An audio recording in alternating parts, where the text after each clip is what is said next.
My name is Latoya Miller, and this is my story. Originally from Brooklyn, New York. I was raised in foster care. My grandmother raised me from New York brought us, me and my twin sister, down to Alabama. I have 5 children, and I was a single parent, so I was pretty much struggling trying to raise them until I met my husband.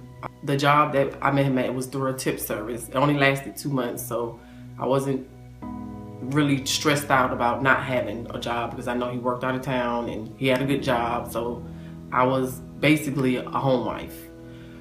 I did have a home church that I was going to, that I went to every Sunday, took my kids. I used to go to church, pray that I find a full-time job, that I can be able to contribute to the household, and for my children that I can be able to help take care of them. One day my husband came home on one of the rainy days, and after I had my daughter, she was 3 months old, and when he came home, I told him that I needed to go find me a job. I became very depressed because I felt like I didn't have a purpose. I felt like I just wasn't doing anything but just sitting at home. So when I left the house, I called him 3 hours later, and I was like, I found a job. I start 2 weeks later during orientation. To me, God worked in mysterious ways because I made that step to get up and do something because I felt that I needed a purpose, and I wanted to show my children that their mom can get up and financially help take care of them. So when I made that first step, God made that second step to, after a year later, to give me a raise, gave me a title to become the staffing coordinator, and give me a raise and my own office that I can be able to provide for my children. I got my job, I got what I wanted from him, I got my raise, so I stopped going to church. I felt like I was using him because I got what I wanted. Everything at the time, it's like when I was going to church, I was happy, I was praying, but when I stopped and I got what I wanted, everything started going downhill. The devil was so busy, it was getting to my marriage. He was getting to my children. Everything in my house was falling apart. The enemy was coming in, and it's like it was just constant arguing, bickering, and just a lot of fights. My supervisor invited me to a fall festival. She pretty much knew the struggles and stuff that I was going through. So she invited me to the fall festival, which I did not want to come because I didn't know the church, I didn't know the church members. So I actually came late to the church that day, so I missed the church singing. But when I came to RealHope and I came in and I sat down, my supervisor came and she sat down next to me, which made me feel even more welcome and made me feel even more like I was at home. The whole time I'm sitting there, I wasn't even worried about when the pastor was preaching, I wasn't even worried about my surroundings. Like I forgot, and I just went completely blank, and I forgot where I was. And it's like God was talking to the pastor, and I felt like he was just talking to me. And I said to myself, Toya, don't cry. Do not cry. You do not know these people at this church. Do not cry. I turned and I looked over at my supervisor. She was crying. I couldn't do nothing.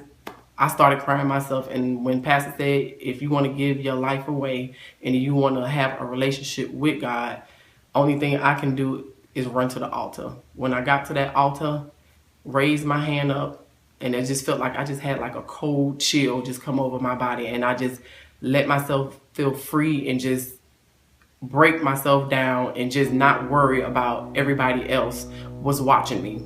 All my shame, my guilt, all that just went completely, all that guilt just went completely away. And I felt like I just had that relationship, or I was learning to have that relationship with God. A week later, after I went to the altar, the struggle still was coming at me. So it's kind of like the devil was busy.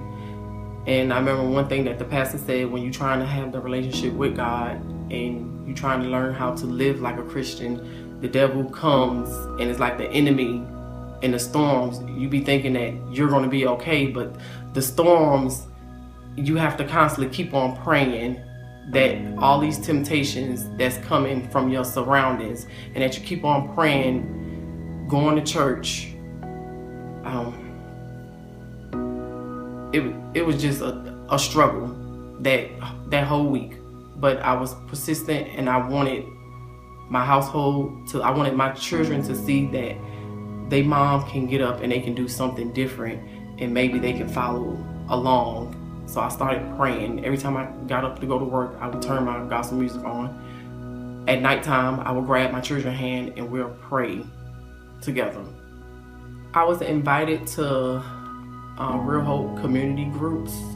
When I say with me going to these groups on Sundays, and I was bringing my children, it was the best experience because it was teaching me how to communicate with others and not feeling like I was alone and didn't have anybody to talk to, because I didn't have no family down here, and all my family is in New York. When I went to the community group, it just kind of let like an output just for me to vent and ask questions. And with me trying to learn how to live like a Christian, I had a lot of questions. And with me going to the community group, it was teaching me how to communicate and how the right way to live like a Christian. But what I can say, with me coming to RealHope has been the best experience that I have experienced, just for me and my family. And just to look at my children and have them come on Wednesdays to the youth group, and just to see them expand and come home and they know the scriptures and they know how to say like the long prayers, it just puts a smile on my face. And when I say I feel like I can breathe, because I was so stressed, having anxiety, can't sleep at night. And when I say coming to these community groups and having my kids come to church on Wednesdays and me coming on Sundays, I feel like a weight has been lifted off my shoulders, and I can literally look at my family and say that I feel stronger than I ever felt. I'm very proud of myself, and I can look at my kids and I know that they're proud, and look at my husband and know that they're proud of me too, that I'm trying to change for the better, and I'm doing it for myself and I'm doing it for them. My name is Latoya Miller, and this is my story. This is my story. This is my song.